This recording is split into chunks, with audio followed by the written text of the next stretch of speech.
Three Stooges facts that were concealed from fans. Before comedic talents like Jim Carrey and Melissa McCarthy took over Hollywood, the Three Stooges were the pioneers of using slapstick comedy to make people laugh around the world. In 2012, all their shorts were released on DVD, and fans found themselves falling in love again with their antics. Here we take a look at the members of this beloved group, and we'll also discuss some little-known tidbits about the show. Larry Fine. Louis Feinberg, better known as Larry Fine, was a member of the Three Stooges for their entire career. His hairdo became renowned because he allowed this thick, curly hair to grow out, despite the fact that he was balding on top. Larry was regarded as a yes man because of his amiable attitude. He would never hesitate to provide money to a struggling performer without expecting to be reimbursed. Moses Harry Horowitz. This is Moses Harry Horowitz, often known as Mo Howard, or just Mo. Mo was the Three Stooges leader. He was the brain behind all their antics. Mo began his acting career as an errand boy at Vitagraph Studios in Brooklyn, New York. He began receiving employment from the studio and ultimately joined the performing ensemble of a Mississippi River showboat. Shortly later, he ran across Curly and Larry. Samuel Horowitz. Some fans only remember Larry, Curly, and Mo, but Shemp was also a member of the trio. Shemp Howard, born Samuel Horowitz, was a member of the Three Stooges from 1930 to 1932, and again from 1946 until 1955. Aside from being a member of the Stooges, the New York City native also had a cinematic career, appearing in Pittsburgh, Strictly in the Groove, Moonlight and Cactus, and others. Curly Howard. Jerome Lester Horowitz performed as Curly Howard, the most well-known of the Stooges, from 1932 to 1946. He amused audiences by speaking in a high-pitched tone and spitting forth outrageous remarks like "yuck, yuck, yuck." Curly, surprisingly, never studied acting and instead relied on his natural instincts. His physical comedy shows, which featured repeatedly pounding his skull, were popular with children. Moes Bowl Cut. Moes Bowl haircut was one of the most distinguishing attributes. His hair was always shoulder length as a child since his mother wouldn't let him trim it. Mo hid in a shed in the garden and chopped his own hair after being bullied by his peers on a regular basis. Mo's bowl hairdo is perhaps the most famous of the Three Stooges. It's hard to imagine him without it. Curly's walk. Curly Howard's limp was one of the most distinguishing characteristics. Unfortunately, it was not something he learned at acting school. He was 12 years old when he accidentally shot himself in the left ankle while cleaning a firearm. He was left with a limp for the rest of his life because he refused surgery. His on-screen gait was choreographed to conceal his ailment. Larry Fine's violin. Larry Fine's favorite musical instrument was the violin.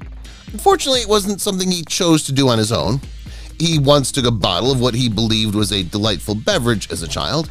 In fact, it was a bottle of acid. The acid fell on his arm as his father knocked the bottle out of his hand. He decided to take violin lessons to develop his muscles. Curly's hair. Curly Howard had a terrific head of hair before joining the Three Stooges, which may surprise some people. Unfortunately, Ted Healy, the brains behind the group's success, decided Howard wasn't humorous enough with all of that hair. Curly went to the back and got his head shaved for the role minutes after hearing the evaluation. Obviously, he was desperate for the part. The eye poke. The eye poke joke is one of the Three Stooges' most famous moments. The move was inspired by a bridge game between Larry and Shemp. Larry's alleged cheating in the game sparked an argument between the two. Shemp poked Larry in the eye twice, engaged in the cheating. They added this maneuver to their arsenal of physical strikes, and it's become one of the cinema's most memorable jokes. Joe DeRita, Curly Joe. Joe DeRita, sometimes known as Curly Joe, appeared on the program from 1958 through 1969. Before joining the renowned ensemble, the Philadelphia native appeared in films such as People Are Funny, The Sailor Takes a Wife, and High School Hero. The period of the Stooges involving Joe DeRita is known as the Larry, Mo, and Curly Joe era. Dorita died at the age of 83 from pneumonia. A ton of physicality. It's safe to assume that the set of the Three Stooges has seen its fair share of injuries. There's a scenario in the short film Three Little Pigskins where they must be assaulted by some professional football players. Because the three guys didn't want anything to do with the action, they let stuntmen take their place. The three conducted their own stunts the majority of the time. These comical dudes were obviously spanked a lot. Wordplay. Some of the Three Stooges episodes, like other TV series, have names that are puns on different idioms. Among the episode titles are Jailbirds of Paradise, Disorder in the Court, and Yes, We Have No Bonanza. Some names, such as Three Dumb Clucks and Beer and Pretzels, were inspired by movie titles from the time period. When given the opportunity, slapstick humor can be intelligent and funny. The Three Stooges knew their audience would like the illusions. A possible replacement. When Curly Howard had a stroke, the show's producers embarked on the hunt for a successor. Buddy Hackett, best known for his role in the films The Music Man and It's a Mad, Mad, Mad World, was one of those invited to appear on the program. Due to familial obligations, he declined the post. Imagine Buddy Hackett as one of the Three Stooges. It'd be a whole new planet. Sole Oscar nomination. The Three Stooges have featured in 220 films, yet have only gotten one Academy Award nomination. Men in Black, their 1934 short film, was nominated for Best Short Subject Comedy. It was defeated by the film La Cucaracha, created by Kenneth McGowan. In 2004, a colorized version of the film was released. The Bright Guys may not have won the trophy, but they proved their value in other ways. Married to Magic. On June 7, 1925, Moe Howard married Helen Schoenberger.